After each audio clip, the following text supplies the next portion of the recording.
I'm going to proceed on the idea that everybody is, at least understands how to construct a label or a mirror. Labels, it seems, it sounds, it looks. You see me, sound, you look.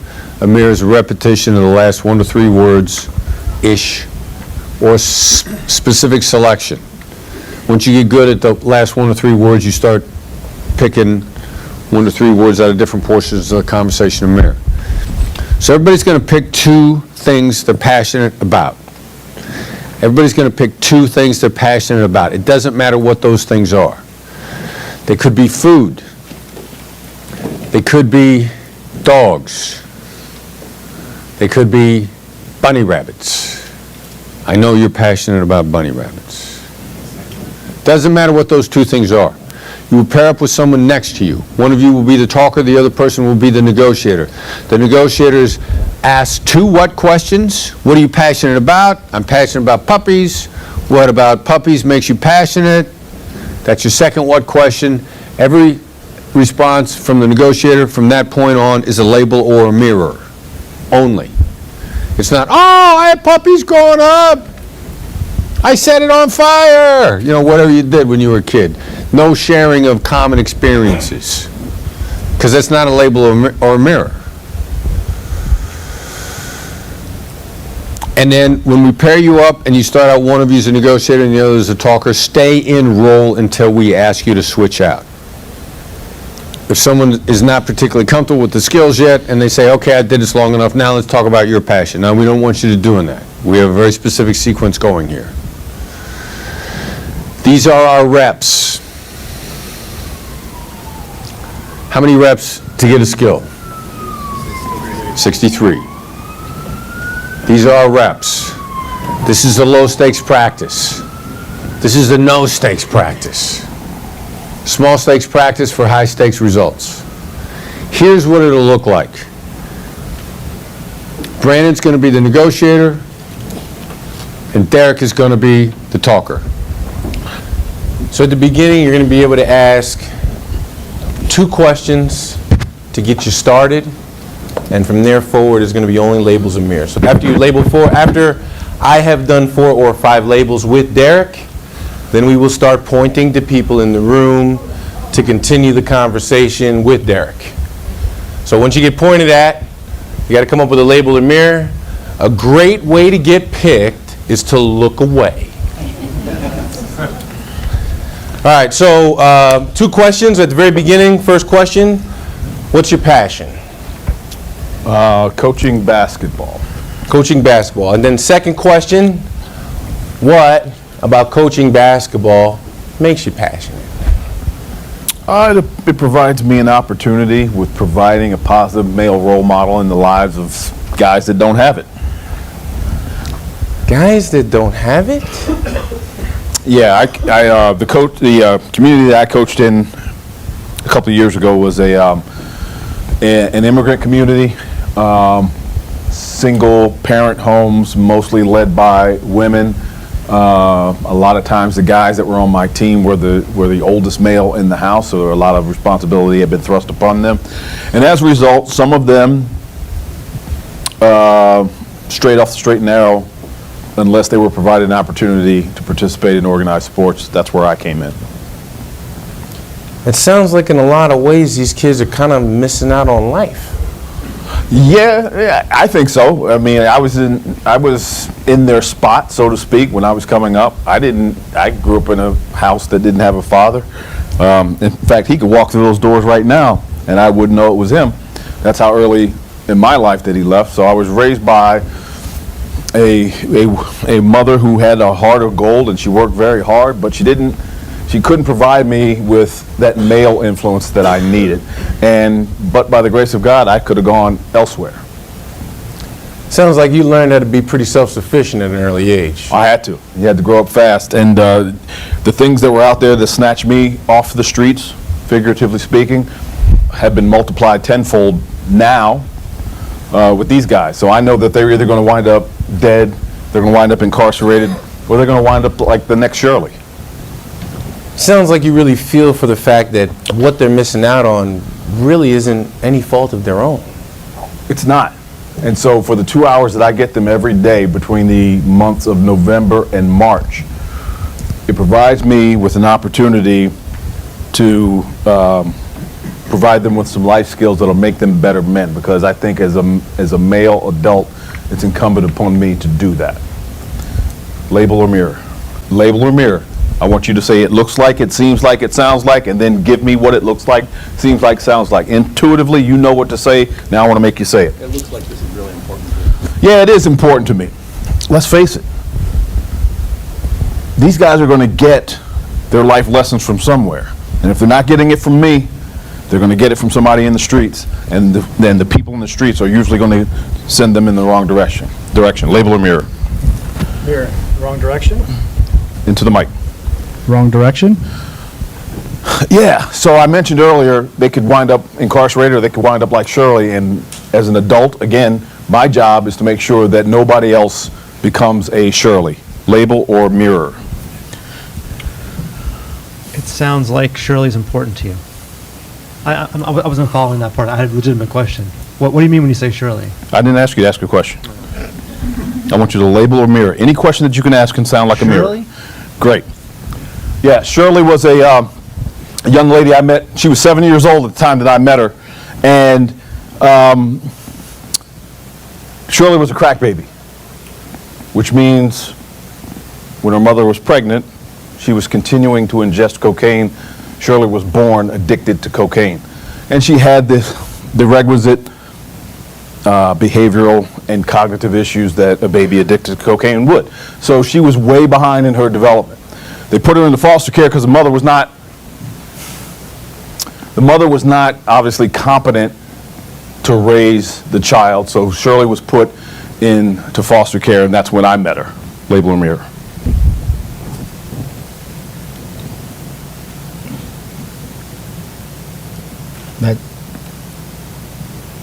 And you met her where? Not a question. Label or mirror? Any question that you can ask can be turned into a label. So it looks like, it seems like, it sounds like. Sounds like you had a great opportunity to run into this little girl at one time, and it meant a lot to you. Subsequently, yeah, it was a great opportunity. At the time, I didn't see it as such. Because when I met her, her foster mother's boyfriend had taken the bottom end of a cane and shoved it in her mouth and broke her teeth out because she spilled toothpaste on the floor. And so when I think about my responsibility to the youth of today, it starts with how I saw Shirley the night that she was on the gurney in the hospital, and I'm taking photographs of her injury. And this little girl that has had everything done to her is laying on the gurney showing me some cigarette burns on her forearm, and she still had enough sunshine in her to smile. And I said, and I still have her picture on my desk with that smile. And I said, if this kid can go through all of that, she needs a fighter. And so my job is to fight for all the Shirleys of the world. Label or mirror? It sounds like you believe this program can really make a difference in children's lives. Well, it's a leap, but my basketball program, by extension, will lessen the opportunity for kids to fall through the cracks, either into jail or to have their lives impacted in other negative ways. Now, I'm going to stop there. You guys see how much information you can gather by just using labels and mirrors. If you will imagine, the X that I stood on the floor represents I like coaching basketball, right? How far off of that X did you move me? Quite a bit. When I first said I like coaching basketball, figuratively or literally, some of you rolled your eyes and said, oh, another jockhead. Another guy who's going to start talking about the virtues of Steph Curry, right? But what did you learn about me? Grew up without a father. Travis said, I grew up without a father. What else did you learn? Specifically, what did you learn? That you help youth. That I help youth. Good. What else did you learn? You have a very big heart. I have a very big heart. Do I sound like somebody you want to do business with? Absolutely. a lot of behavioral things, how you respond to things. What do you mean? Given a difficult situation, you took it and turned it into a positive. Good, good. What else did you learn? You want to be a role model and you want to give back. Want to give back. What else did you learn? Respect your mother. I respect my mother. What else? What inspired you? What inspired me, Monica said. So the point is, you moved me off the X. You know a lot about me. Character-wise, behavior-wise. How much information did you give me? How much do I know about you? Nothing. Just using labels and mirrors. That's how strong they work. That's how powerful they are. So, that's what you guys are going to replicate in your one-to-ones. This video is about labels, the ultimate negotiation tool. Sometimes we think of it as the ultimate MacGyver tool. What makes it a MacGyver tool? Well, a MacGyver tool is really simple and incredibly effective, ridiculously effective. To do your labels right, you got to keep them simple. Stick to the format. It seems like, it sounds like, it looks like. You seem, you sound, you look. We have a great negotiator that loves to say it feels like. Stick to that simple format. We're intentionally leaving the word I out. I is a thought interrupter, a pattern interrupter. When you use the word I, it draws attention to yourself. It interrupts the other side's thinking. And you're using labels to gather information. We know from negotiation that you add this to gather information. The crazy thing is, asking questions is not always the best way to gather information. Labels work well more of the time than asking questions do. Labels trigger stream of consciousness reactions. You might say to somebody, "What are you thinking about this?" You might label them instead and say, "Seems like you're giving this a lot of thought," or "It seems like you're thinking about something here," or "It seems like you saw some things you like." Either one of those is going to trigger a much more unvarnished flow of thoughts from the other side. One of the people who's really learned this stuff and is doing a great job of applying this in the real estate area calls it unlocking the floodgates of truth talk. Happens to be a woman that's applying this and seeing the insights, and not the least bit surprising because women have a tendency to pick this stuff up faster than men do. That doesn't mean men can't be great at it also, just that for whatever reason women seem to get a head start on understanding this and applying it really quickly. This is emotional intelligence-based negotiation. One of the crazy things about this is that when Brandon and I brought these hostage negotiation techniques out of hostage negotiation into the business world, we didn't think labels were that big of a deal. I can tell you now that we both use them so much that we can work our way entirely through a negotiation only using labels.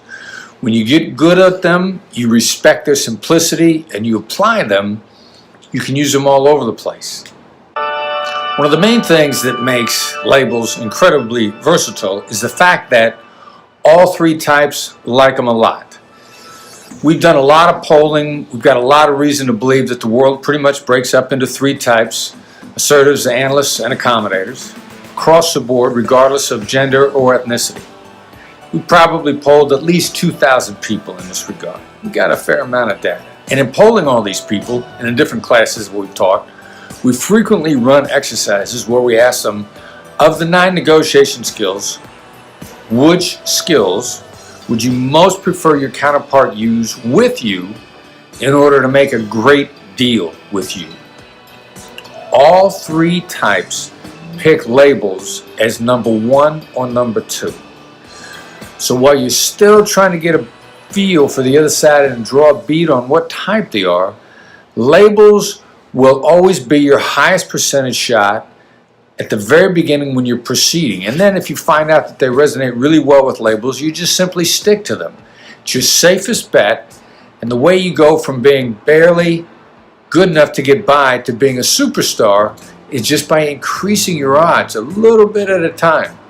Labels increase your odds. Get good at them, practice them simply, practice every day, get your reps in, and they will serve you well.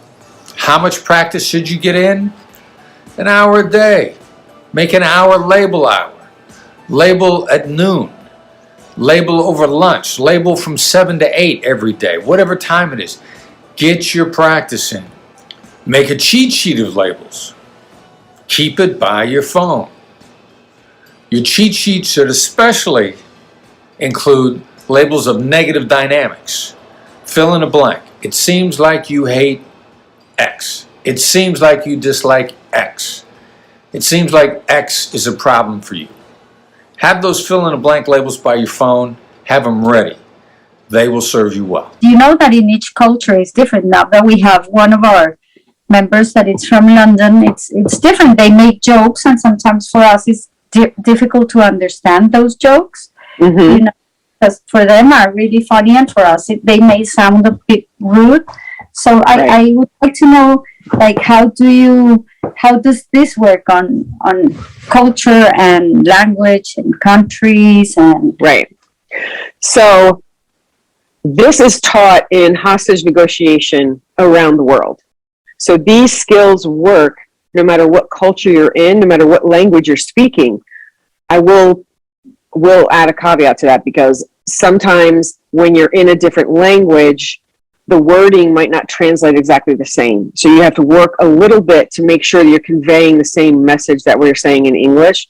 I know I worked with a Canadian one time who was French speaking, and he had a hard time with some of this stuff because of the way the labels sounded when you said them in French. So we had to kind of come up with a little workaround for him, and he was able to do it just fine.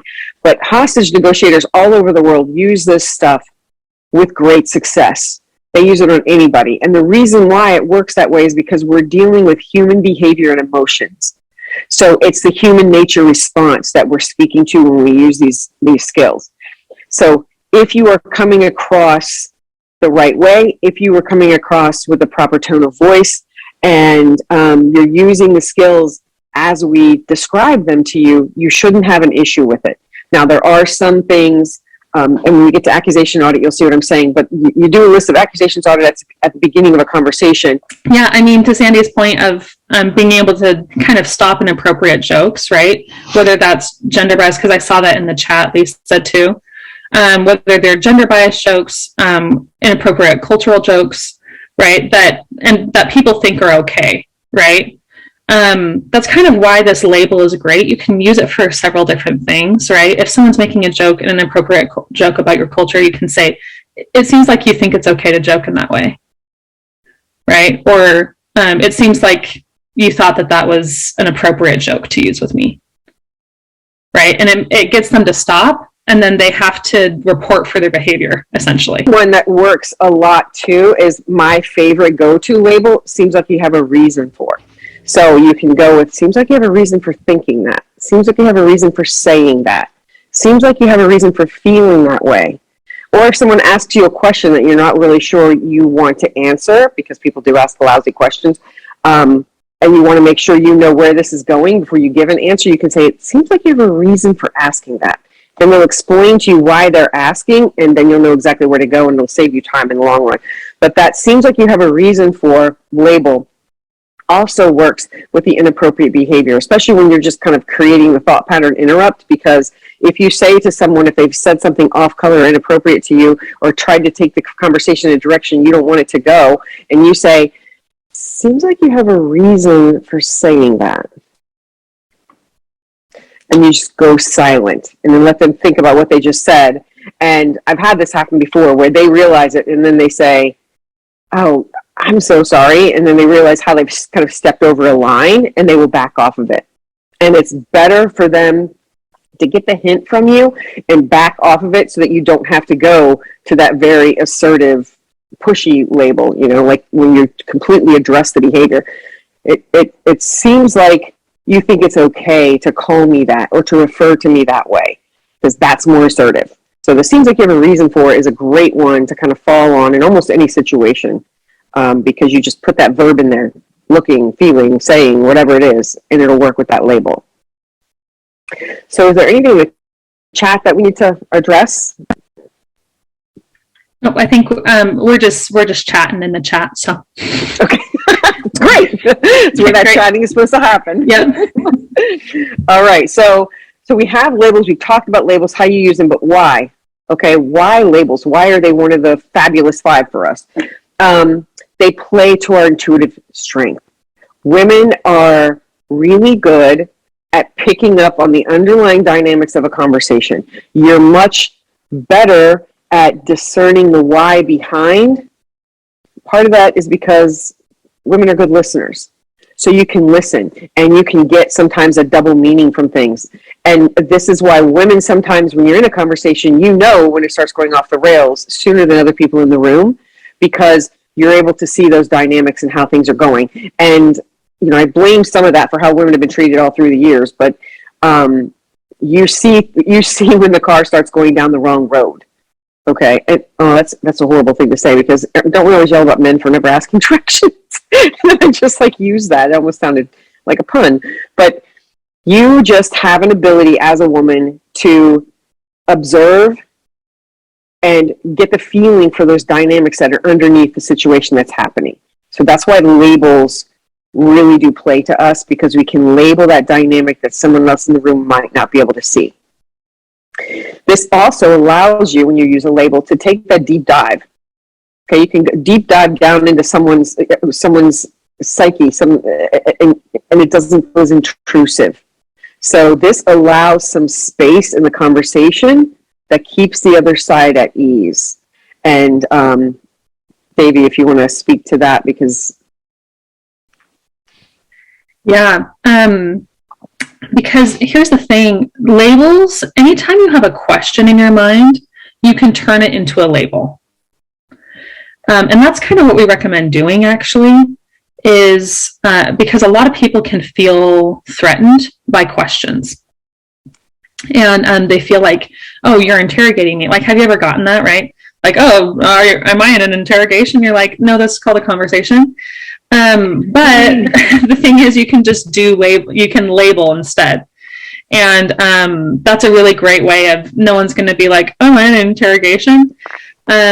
Just turn it into a label. So let's say that you were thinking, okay, I really want to know more about where this person is at with the deal, right?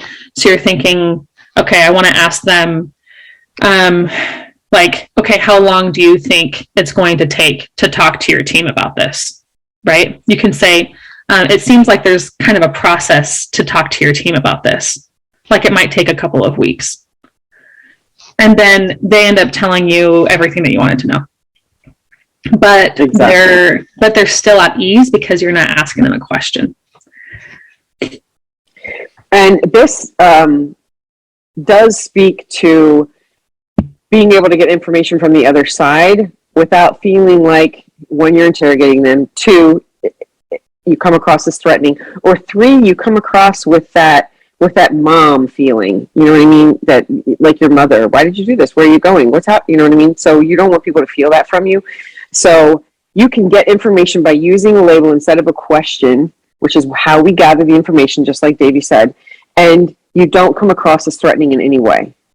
Because, let's face it, powerful women do come off as threatening sometimes. And it's not a good way to be, because when you come off as threatening, it really turns off the other side. Because one of the main things that helps our skills work is being likable. Coming off likable, one of the ways you do that is by avoiding direct questioning and using labels to gather information so that you do come across less threatening. Mm-hmm. Would there be a better way to possibly get the same information but not asking no-oriented questions? Like maybe labels, mislabeling?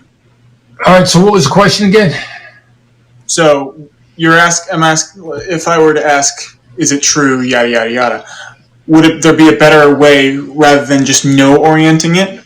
Would you use a better tool, for instance? You know, like potentially a label, although, you know, there are times, and I'm going to ask you to make it into a label for me. So make it into a label. It sounds like you've written the book, Never Split the Difference. Right, or it seems like, yeah. Sounds like, seems like, looks like, feels like. Yeah, and, you know, and so that is actually a great exercise. If you've got the yes question, you write it down. You want to substitute something else in. substitute a couple of other skills. A no-oriented question, a label. That's that much more warm-up for your brain to get ready. Give you that much more preparation. Because at some point in time when you communicate with people, you're going to find that one of those is going to hit them exactly right. Depending upon their personality, the moment, how much sleep they got, what they had to eat, their circadian rhythm. There's all these different things.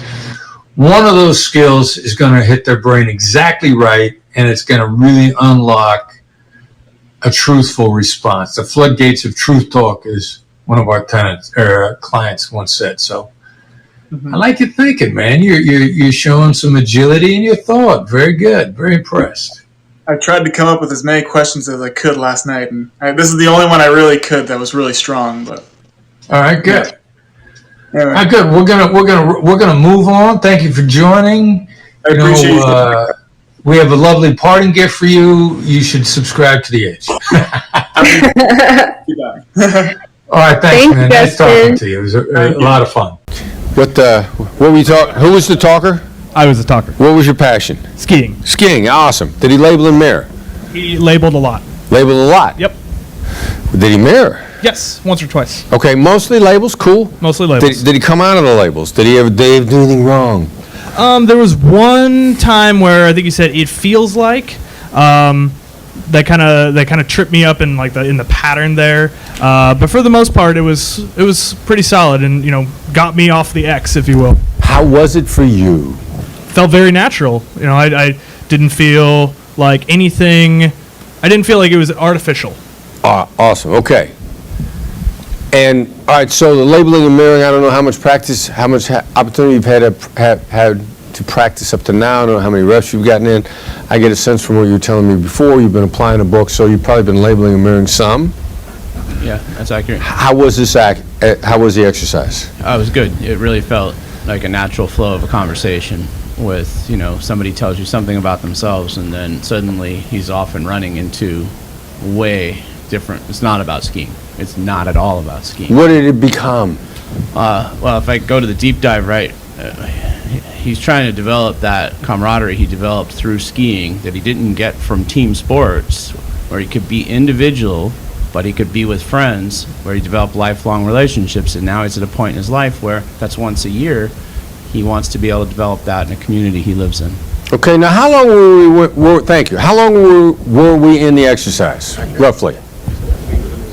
3 minutes, maybe.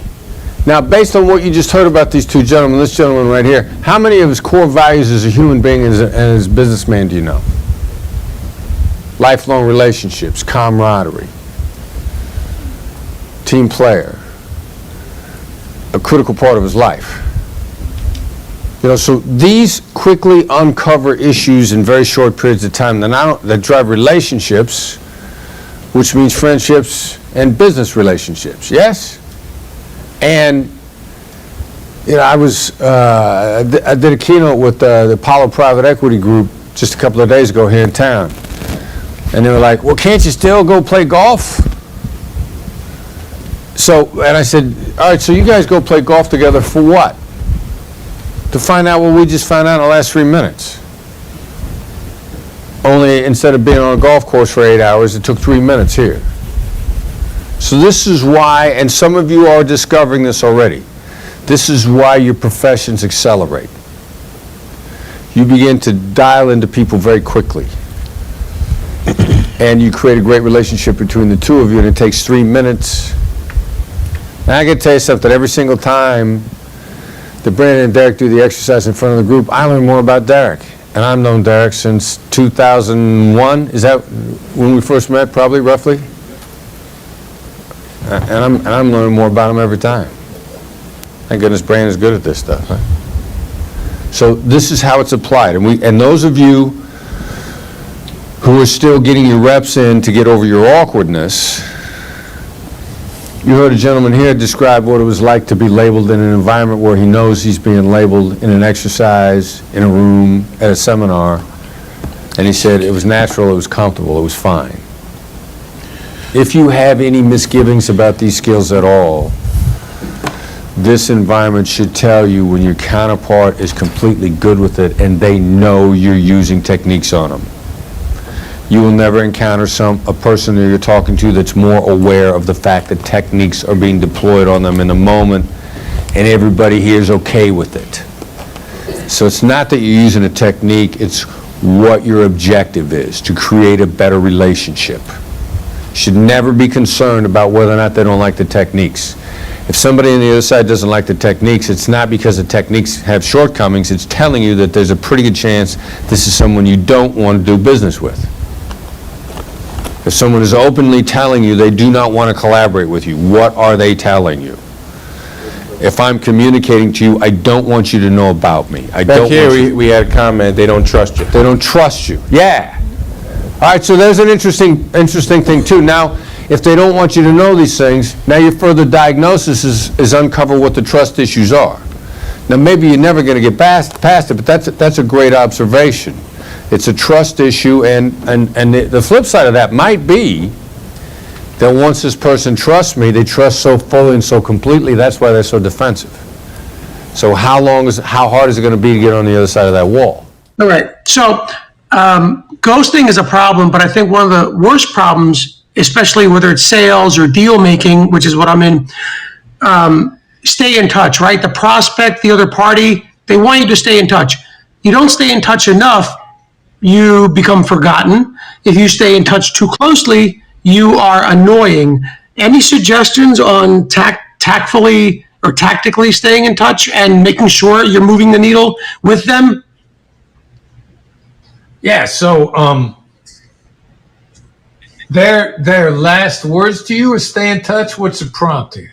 Yeah, usually it's this question I get asked a lot. So it's usually we're in long sales cycles, pretty complex deals. They tend to like you, whatever, but they're not ready to move forward with the negotiation, the deal, the contract, or whatever. Stay in touch. They're not saying no, which I'd rather they ghost or say no because then we can move on. But stay in touch. So what would be a couple of ideas you might think of how to stay in touch? No. Let's rethink this. First of all, that's the same as a maybe, and you got to treat maybes as if they're no's. So that's where you got to proceed. Now, if they're saying stay in touch, it's either a flat no, they're not going to do it, or they have misgivings that you're not revealing. So you know that to be true. Like, are you keeping your percentages, your win rate percentage, your length of time to an outcome, and your percentage of successes on your stay in touches? A percentage of stay in touches to success, yes. We call it more of a pull-through yield, meaning deals we put in the pipeline to success ratio, it's really high. It's about 85%. But this is more you answered my question. Hold on. Yeah. Stay in touch as a category only. You can tell me what percentage of the stay in touch people, let's call them a zebra or a giraffe or a thoroughbred. I don't care. They're one profile. Stay in touch. Can you tell me what percentage of those close and how long it takes to close? Yes or no? Yes, I could. Yes, I could. Yes. Okay, so can you, so first of all, it's not a sin to not get the deal. It's a sin to take a long time to not get the deal. Correct. So if they're saying stay in touch, what do you know to be true?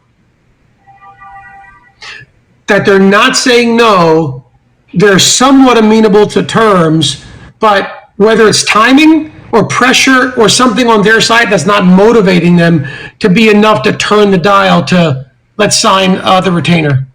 All right, so they have misgivings, or they lack pressure, or they don't see the immediate value.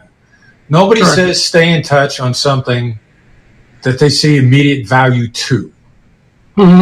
Right? Otherwise, they'd execute. Either if they see immediate value to it, or if they have pressure to execute, they'd execute. So good point. The response is going to be a label. Stay in touch. Sounds like you have misgivings. It's a good point. Stay in touch. Sounds like there are other things that are pressuring you. Now, they're going to be much more likely to talk with you about the barriers than they ought to talk about what's going to hook them. Mm-hmm. Because people are comfortable talking about what's getting in the way because they don't feel there's a commitment involved. So they're free. I'm free to tell you what the barriers are. It's up to you to solve them. If you want to say, well, what would it take to make this deal? I don't want to say that because it's going to back me into a corner. Mm-hmm. So you want to focus on the barriers instead. And you probably want to go after that with labels. So I would never, and I got to tell you something. Nobody in my business development team goes into stay in touch mode. And a lot of what we've learned, what we'll be inspired by, is similar to Jim Camp Start With No, 2002 book. I worked with Jim. We collaborated over a lot of stuff. Me and his sons. Jim has since deceased. Their whole approach was to get somebody to make a decision, yes or no. But every conversation was designed to make a decision, and stay in touch is to avoid decisions. Mm-hmm. And it's a maybe, and it's never land, and you cannot monetize maybe. To some degree, you can monetize we're not making this deal because then you can move on. So I would never go into stay in touch mode. I get stay in touch. What do you know to be true? You know they don't see the value right now. You know they're being pressured in other areas. You know they have misgivings. You know those things to be true. Mm-hmm. Throw it out with a label, focus in on that. They're going to be much more likely to talk with you. I like the take on that. Very good. I love it. Thank you. You're a rock star, man, but you know.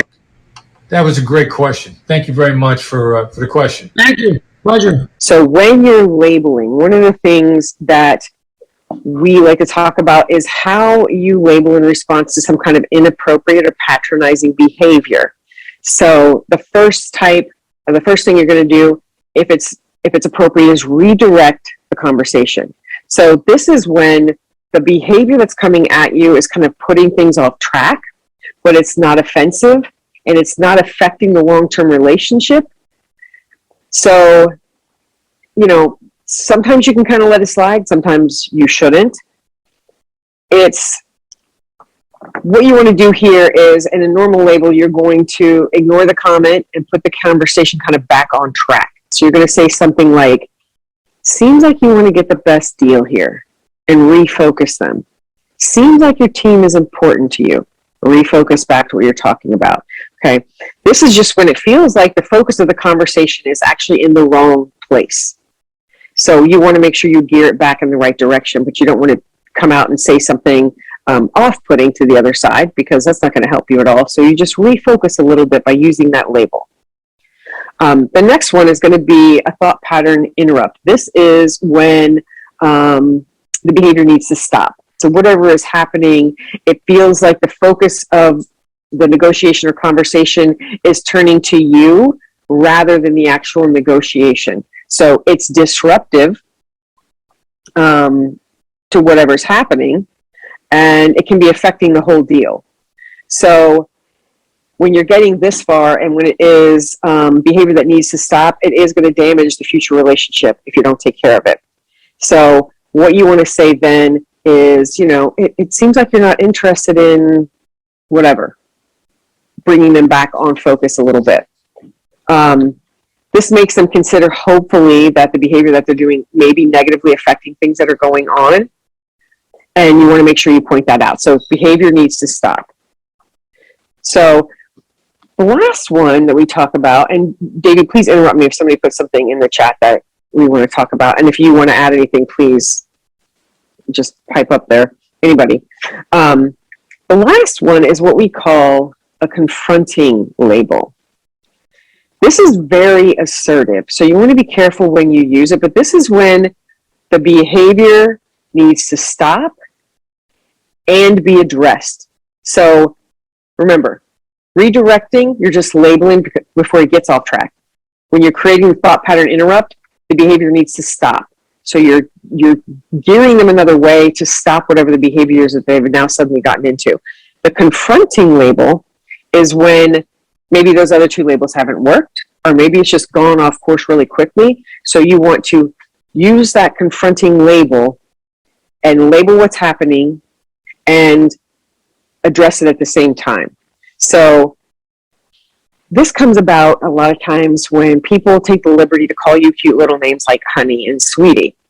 And the way you can deal with that, because this is very assertive, remember, seems like you think it's okay to address me that way.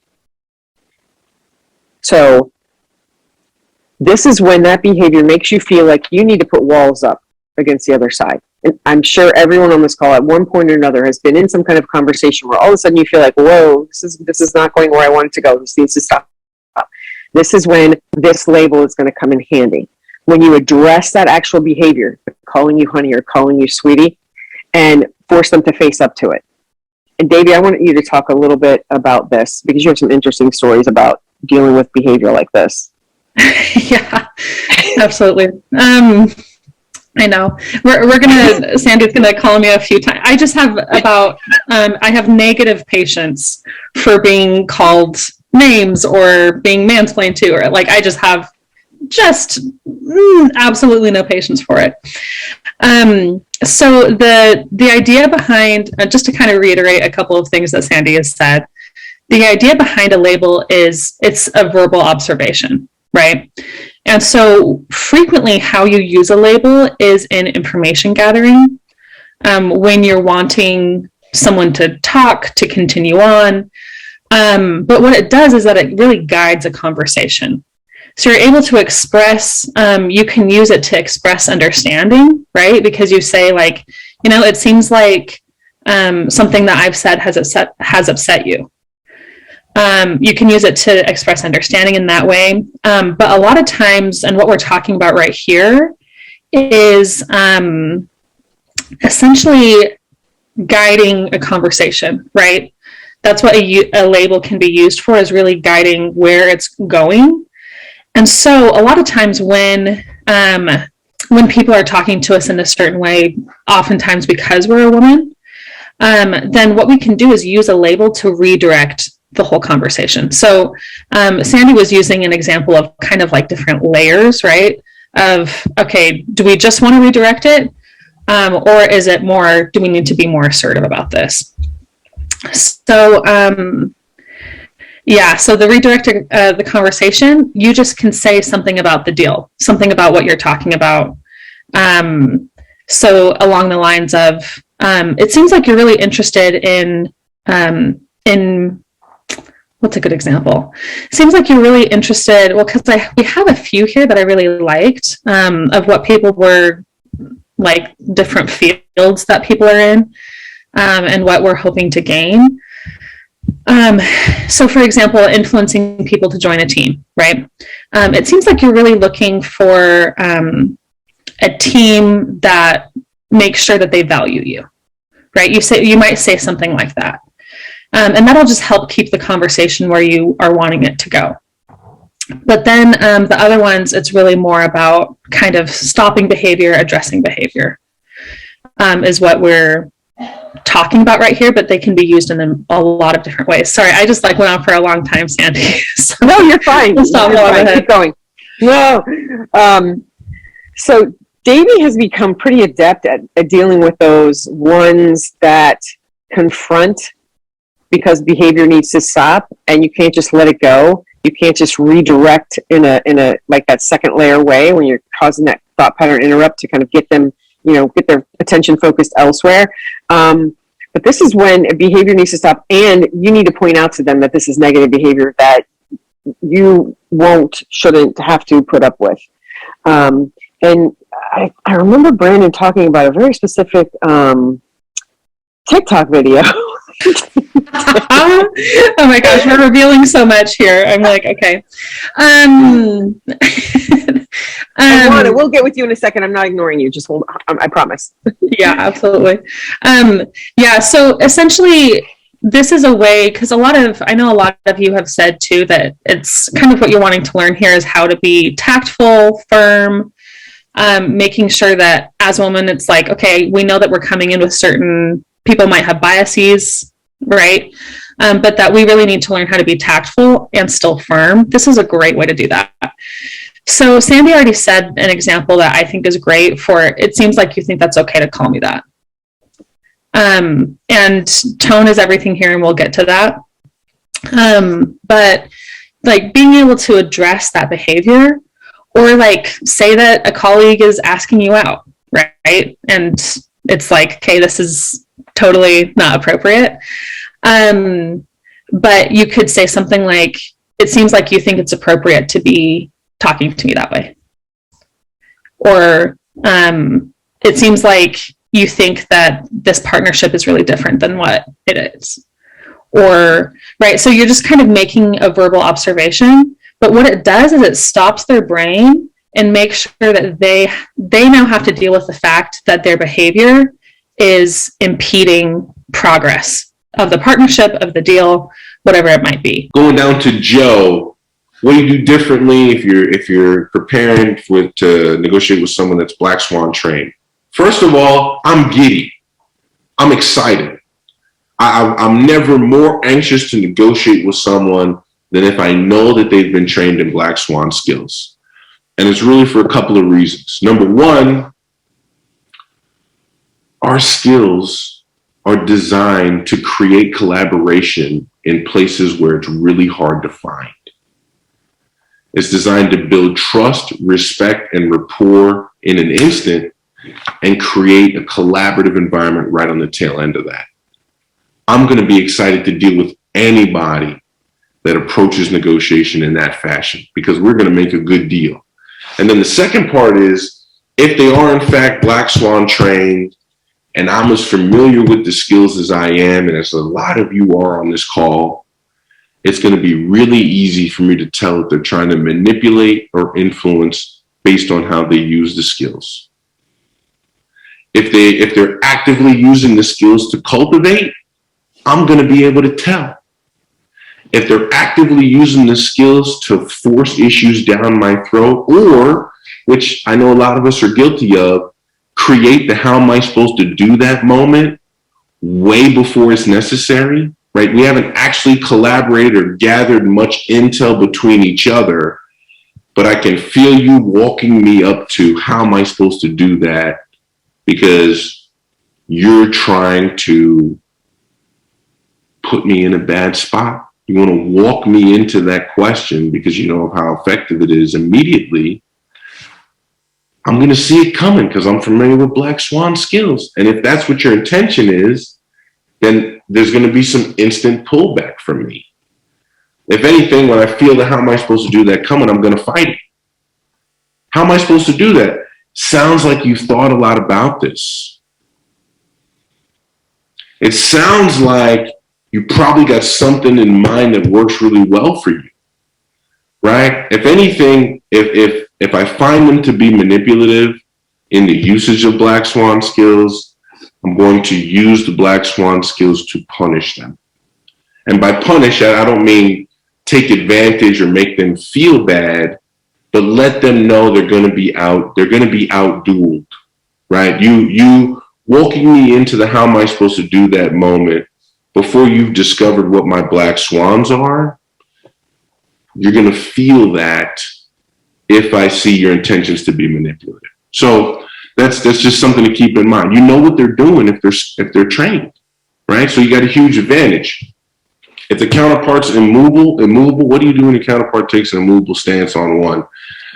Great question. First of all, summarize them.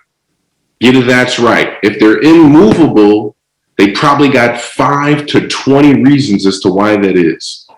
Explain to them why they're immovable to get a that's right.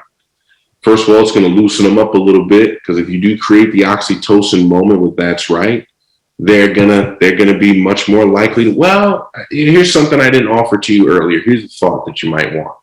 That's one piece. Another thing, as a last ditch effort, and this is something we haven't really focused on in teaching in a long time, but as a last ditch effort, right? And not all deals can or should be made. You can always say, it sounds like there's nothing I can do to change your mind. It sounds like it's an impossibility for you to want to look at this differently. Sounds like there's nothing I can say to affect your current mindset, right? Even if they're immovable, there's still an emotional moment that is created there, and we need to explore it before we exit or move forward.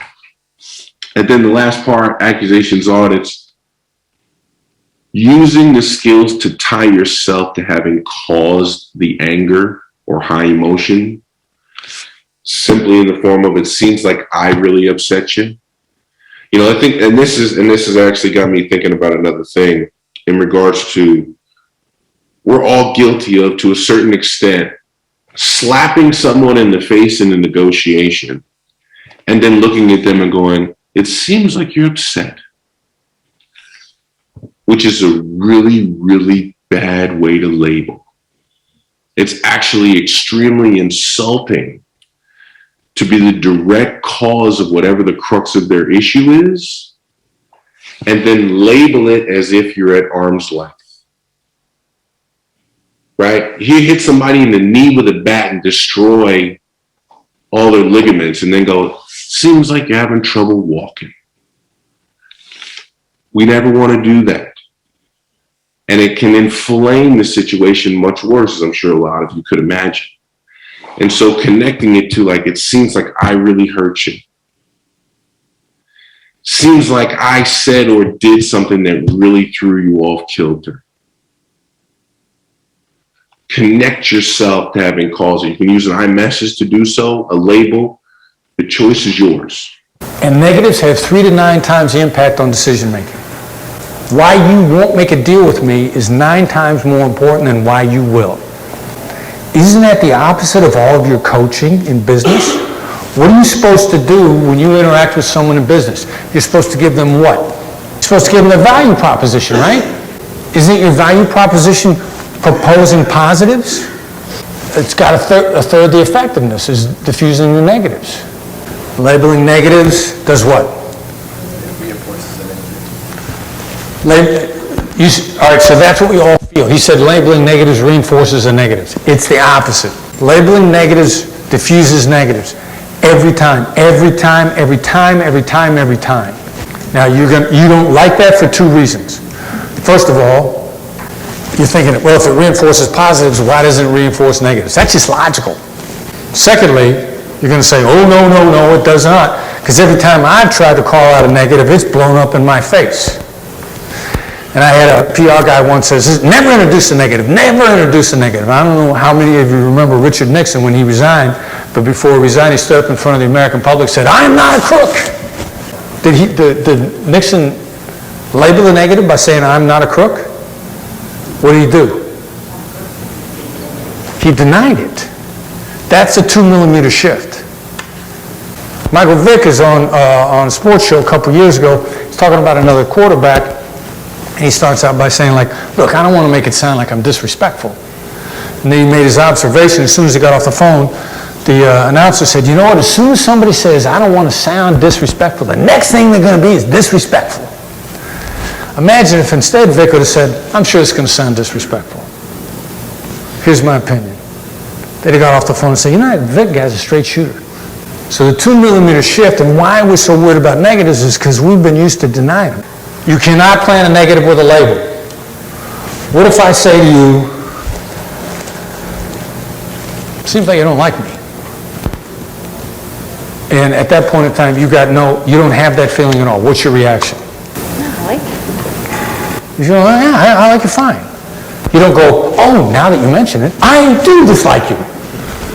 This is our single most powerful skill. This is how we get out of this stuff so fast, so much faster than anybody else. This is how Derek is coaching people, diffusing negatives, and getting people to resolve deals in 7 to 10 days max that have been struggling with deals for months. I called him on the phone the other day, and I said, anybody you're consulting in a specific deal, have you coached anybody in any interaction that's lasted longer than 10 days? And he was like, yeah, I don't think so. Anybody more than 7 days? A couple might have gone over 7. 18 months of negotiations resolved in 7 days. with this approach. It's insane. This is the insane superpower. This is why people are killing it. Now let's dive in. Number one, Black Swan go-to label is, it looks like something just crossed your mind. Number two is, it seems like you're uncomfortable with that. And number three is, it seems like you're hesitant.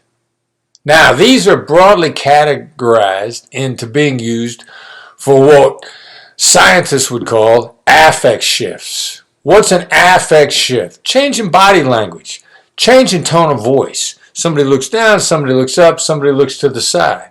Affect shifts. Now, the tricky thing about this is you don't know for sure what the change in body language actually means. Like, they could be lying, they could be uncomfortable because they've given you the best deal they already could. There's a whole variety of reasons. What you want to do is find out what's behind the change in the affect shift, the change in the body language, the change in the tone of voice. It's pretty much like finding out what's behind the question. Before you proceed, you want to make sure that you know. So the first three labels are for changes in affect shifts. Number four, it seems like you have a reason for saying that. Or you could give it seems like you have a reason for saying that? Notice the two different changes in inflection, two completely different impacts, two different ways to do the same thing. Number five, very similar label. But instead of for saying that, we're going to focus on their action. It seems like you have a reason for, and then you label the action. Doing that. It seems like you have a reason for doing that.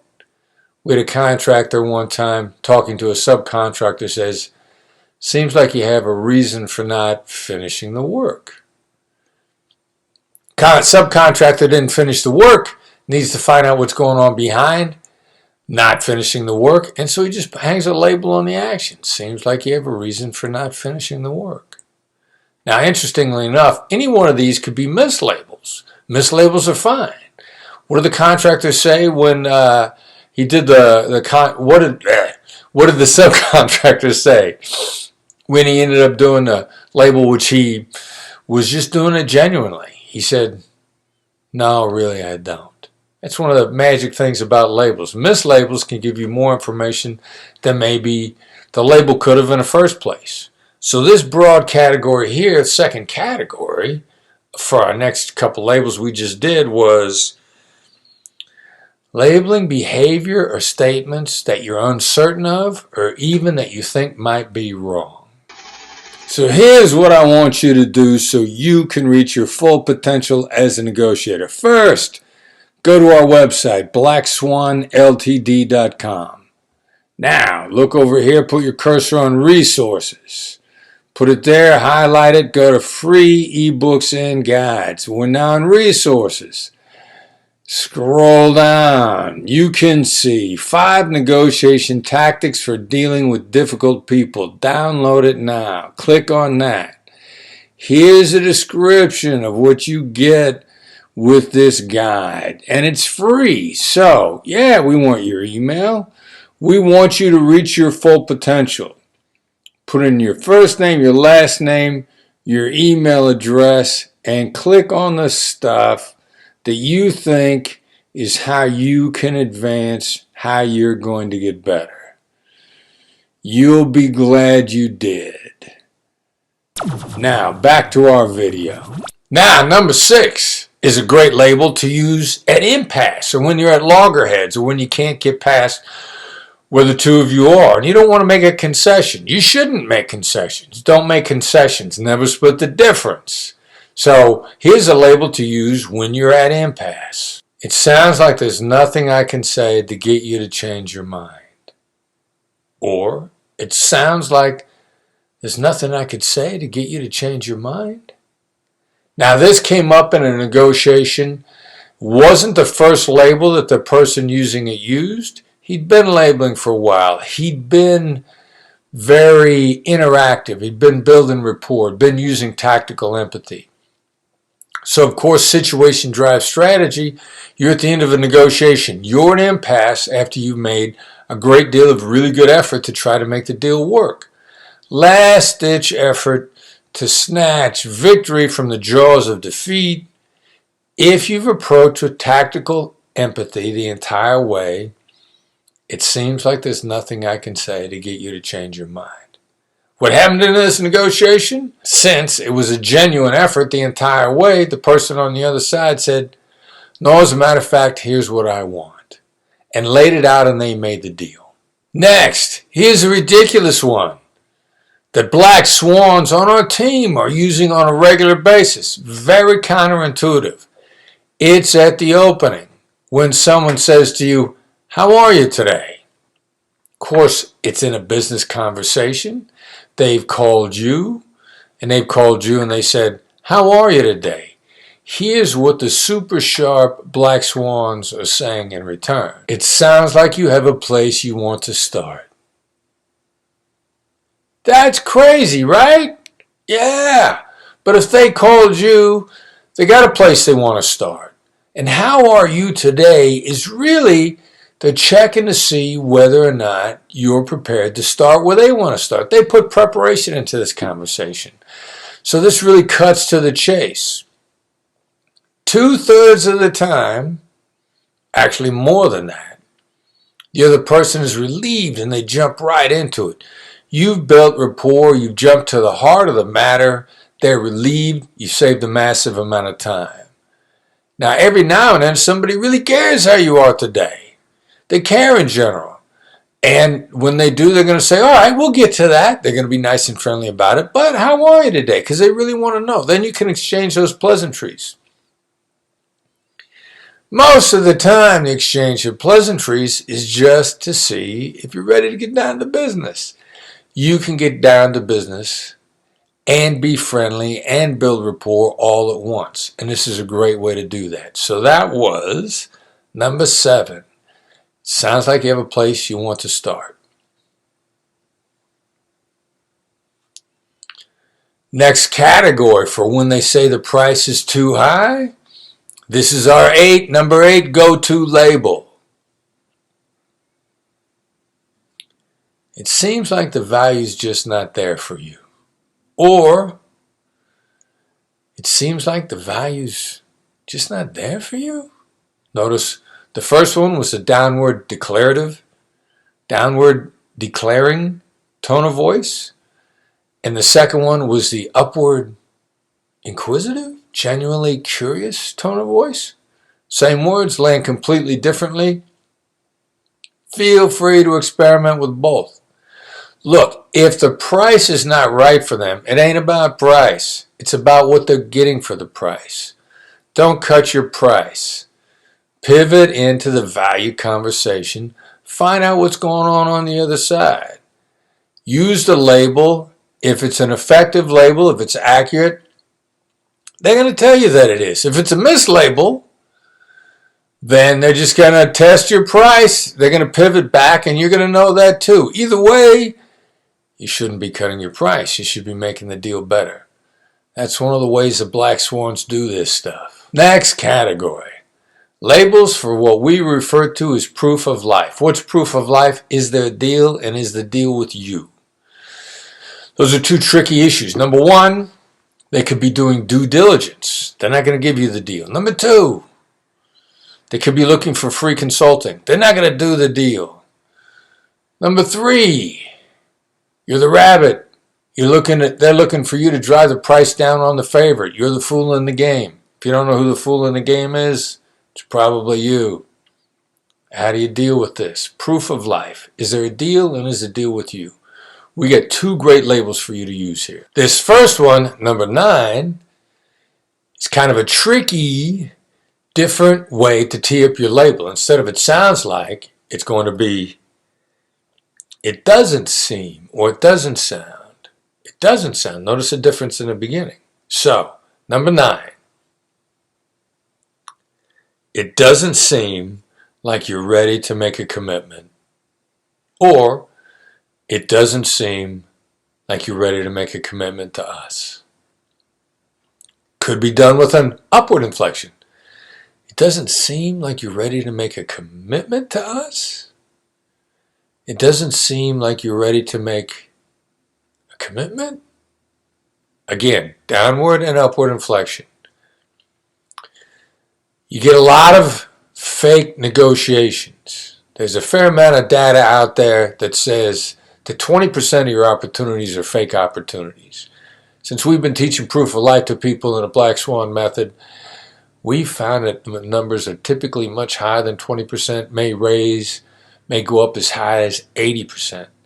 You got to feel it out a little bit. This is an effective label. This is appropriate.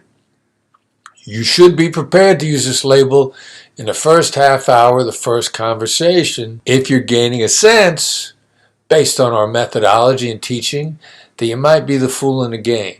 This is completely appropriate to do that, and that was number 9. Now, get ready for number 10. Number 10 is, it seems like you're still shopping around. Or, it seems like you're still shopping around. Again, I gave it to you with both of the inflections. And this is one of the values of our YouTube videos. Again, these are appropriate if you're sensing that there's a proof of life issue in the deal. And if they're mislabels and they're not still shopping around, or they're not ready to make a commitment. People love mislabels because it gives them a chance to jump in and correct. No. We're ready to make a commitment. No. We're not shopping around. Mislabels are great at uncovering the truth, because when you mislabel, the urge to correct is overwhelming. It's one of our laws of negotiation gravity. So don't be afraid to mislabel. Now, of course, you're not doing it on purpose. Actually, sometimes people do mislabel on purpose. But there's no problem with mislabeling as long as you're trying to get it right. All right. That was our list of top 10 go-to Black Swan method labels.